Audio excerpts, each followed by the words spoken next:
Let's compute the mass of a surface lamina, and what we're given in this problem is a mass density rho, which is kz, so it varies with respect to z, and k is a constant. And the actual surface is an upper hemisphere of radius a, and so we have s is the square root of a squared minus x squared minus y squared. And so we can easily write a parameterization in terms of the Cartesian coordinates. We'll get an x, comma, y, comma, then the square root of a squared minus x squared minus y squared.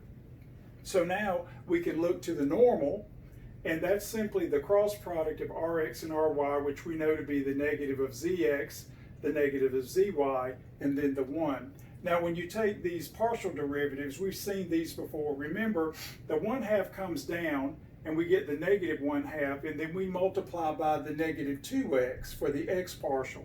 Of course, the 2's absorb, and then the negative absorbs the negative from the partial derivative, and we get x divided by the radical a squared minus x squared minus y squared. And we do the exact same thing for the y partial. And so we get a symmetric term y divided by the square root of a squared minus x squared minus y squared. So again, computations we've seen before.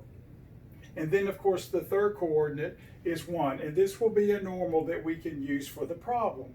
Now again, remember, what we're integrating is a scalar function. This is not a vector field, and so we need the norm of the normal.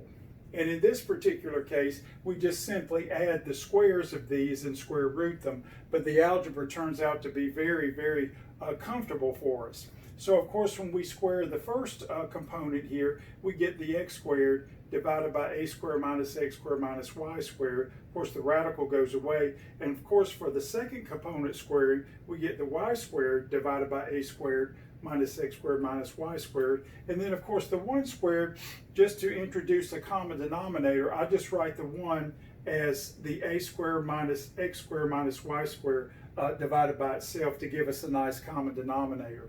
Now you can see that the x squares and the y squares absorb, and we're just left with the a squared divided by a squared minus x squared minus y squared. And then we square root that, and of course we get the absolute value of a being non-negative, we get a. And then of course downstairs we get the square root of a squared minus x squared minus y squared. Okay, now for the mass, we simply integrate the mass density across the surface. So this is a surface integral. Again, very useful objects, line integrals, surface integrals. Engineers and physicists live by these computations. And so now we simply replace the mass density with kz, and now of course we want to utilize the definition of the surface integral of a scalar function. So we replace the z with this definition, that is the square root of a squared minus x squared minus y squared, and factor the k. And then of course the norm of the normal we computed, we just put this in here, and notice very conveniently the square roots absorb. And so now we can factor the a, and we have an a times k, and then of course what's left here, if you see, is just an area integral. That is, we have the double integral over the region x squared minus y squared less than or equal to a squared dx dy. This is the area element, and we certainly know the area of a circle of radius a. And so we can simply replace the double integral with our knowledge of geometry and get pi a squared. And then of course combining terms, we get k pi a to the third power.